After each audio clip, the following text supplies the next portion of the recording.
Təəssüflər olsun, çox analar uşaqlarını bilsin niyə tərbiyə eləyir, başqalarının yanında özəq olmaq üçün. Deyir, dərsi oxu oğlum, xalan oğlundan geri qalmasın, o filan Oxfordda oxuyur.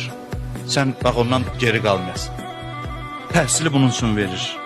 Qız alır oğluna, deyir tanınmış ailədən olsun, qardaşın qızını ya qonşunun oğlu getdi belə bir ailədən qız aldı. Diri-diri övladı torpağa bastırmaq kimi cinayətdir bu. Ərəblər bastırırdı, bax o qədər böyük bir cinayətdir.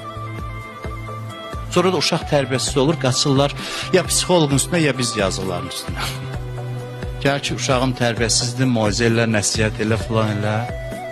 Deyirəm, axı, demirəm də, mən də ümumi deyə bilirəm, məndə bir xəsiyyət var, xüsusi deyə bilmirəm. Ki, sən özün onu tərbiyəsiz eləmirsən.